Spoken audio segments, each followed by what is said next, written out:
दमोह के उपचुनाव में अब जूते चप्पल पर राजनीति मुड़ गई है।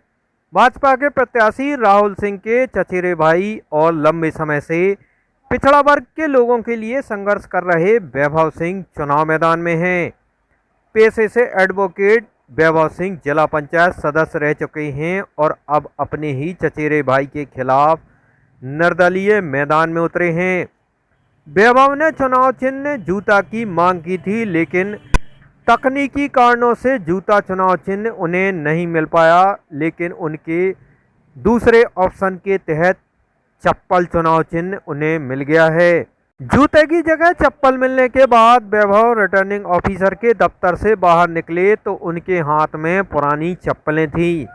मीडिया से बात करते हुए वैभव ने कहा कि भाजपा जूते से डर गई है। उनका दावा है कि प्रतीकात्मक रूप से जूता चप्पल से ज़्यादा कड़क है, लेकिन लोकतंत्र के हत्यारों को चप्पल जूता दोनों सबक सिखाएंगे।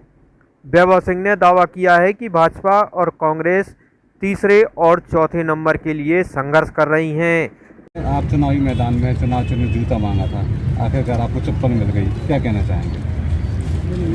मैं ये कहना चाहता हूँ, मैंने चुनाव चिन्ह जूता मांगा था और उसके बाद अंतिम समय में एक निर्दलीय प्रत्याशी माननीय मगन आदिवासी जी आ गए और उन्होंने जूता भर दिया और नियम अनुसार उसमें पर्ची डाल के मुझे जूता डाल के चप्पल चुनाव चिन्ह दिया गया। आप राहुल सिंह के भाई हैं, चचेरे भाई हैं, फिर आखिर क्यों आप चुनावी मैदान में? राहुल सिंह के चचेरे भाई से चुनावी मैदान में होने का कोई संबंध है क्या? किन मुद्दों को लेकर मैदान में? मेरे जो मुद्दे हैं वो मैं पिछड़ा वर्ग, अनुसूचित जाति जनजाति, मुस्लिम्स, आपके अल्पसंख्यक वर्ग, इनके संवैधानिक अधिकारों की लड़ाई लड़ रहा हूँ कि हमारे जो संवैधानिक अधिकार हैं वो हमको दिए जाएं। 1842 क्रांति का विषय जो मेरे द्वारा राष्ट्र में प्रथम बार उठाया गया, जिसको बड़े नेता भाजपा में घुसेड़ने में तुले हुए हैं, मैं चाहता हूँ वो विषय देश के सामने आए। राजा हृदय शाह लोधी ने प्रथम क्रांति लड़ी थी और उसमें अन्य समाजें हैं, बुंदेला हैं, राजपूत हैं, आदिवासी हैं, पटेल हैं और मुसलमान हैं। इन लोगों ने इस देश की स्वतंत्रता की लड़ाई लड़ी थी। तीसरा विषय मेरा राइट टू वाटर है, जो पूरे इंडियन पीपल के लिए है कि सबको पानी का अधिकार, जैसे राइट टू फूड है इसी प्रकार राइट टू वाटर का अधिकार होना चाहिए, क्योंकि हमारे पैदा होने के बाद हमारी पहली ज़रूरत हवा, पानी और खाना होता है। तो राइट टू फूड है, राइट टू वाटर। आपने जूते के निशान की मांग की थी, आपको नहीं मिला, क्या भैया हो गई। जूते का निशान जो है उससे भाजपा डर गई और डर ऐसी गई कि उनके दिमाग में सुनिश्चित हो गया कि हम चुनाव हारेंगे और ये जूता हम पे घल जाएगा। जूता और चप्पल दोनों एक ही है, ऐसे में किस तरह विचार? प्रतीकात्मक रूप से जूता थोड़ा हैवी है, चप्पल थोड़ा सा लाइट है।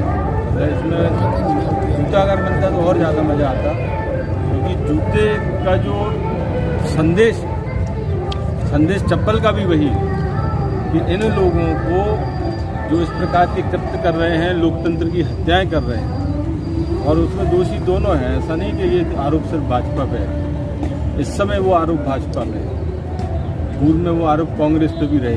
किस पर कितना असर करेगा भाजपा कांग्रेस? भाजपा तो तीसरे नंबर पे जा रही। वर्तमान में अगर वे समझ रहे कि हम चुनाव जीत रहे तो वे मुगालती में न रहे, तो जूता एक और हम मिल गए तो वो उन्हें दूसरे नंबर पे आ जाए। जो उन्हें लड़ाई लड़े दो ही जने, कांग्रेस और भाजपा की, तीसरे और चौथे पे कौन है? आप अपनी जीत से कितने सुनिश्चित हैं? आपकी जी, अपनी जीत से कितने आप सुनिश्चित हैं कि आप जीत होगी और कितने से होगी? जनता के हाथ में मैंने अपना कर्तव्य निभाते हुए मैंने जनता के हाथ में चप्पल दे दी है। अब ये जनता तय करेगी कि वह क्या चाहती है। लोधी वोट बैंक एक बड़ा वोट बैंक, क्या लगता है कितना ये आपको मिल पाएगा? लोधी वोट बैंक के लिए नहीं लड़ाई लड़ रहा हूँ मैं, मेरी लड़ाई पिछड़ा वर्ग के लिए है। मैं शुरू से मेरे जो पूरा सोशल मूवमेंट है वह पिछड़ा वर्ग के लिए, अनुसूचित जाति जनजाति के अधिकारों के लिए है। लोधी वोट, चूँकि मैं लोधी हूँ, आपने बड़ा अच्छा प्रश्न किया, क्योंकि इस समय दमोह जिले में ये बहुत चल रहा है कि भाई सब कुछ लोधी होंगे क्या, लोधी करेंगे क्या। लोधियों के नाम पे जो टिकटें ला रहे हैं, जो सांसद बन रहे, विधायक बन रहे, प्राथमिक तौर पे उनका दायित्व तो लोधी के प्रति है। वो क्या कर रहे हैं लोधियों के लिए? लोधी समाज के एक व्यक्ति के यहीं मंडी में मर्डर हो गया था, मैं ही डेड बॉडी लेके कलेक्ट्रेट के सामने बैठा था, तब जाके तो FIR दर्ज हुई थी। उस समय तत्कालीन समय मलैया जी माननीय मंत्री थे, ना वहाँ टंडन जी आए थे, ना कोई आया था।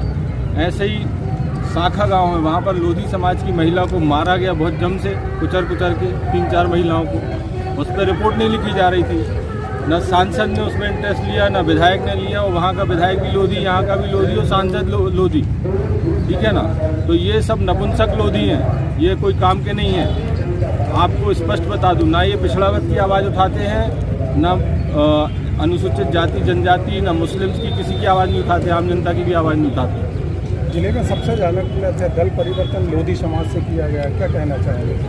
सबसे ज़्यादा दल परिवर्तन अगर आप 29 लोगों को देखोगे तो उसमें 2 लोधी हैं, ठीक है। बाकी जो 27 लोग और हैं, उनकी आप जातियाँ देखोगे तो सभी जातियों के लोगों ने दल परिवर्तन किया है। इनकी कोई जाति नहीं है, ये व्यापारी जाति के हैं सब।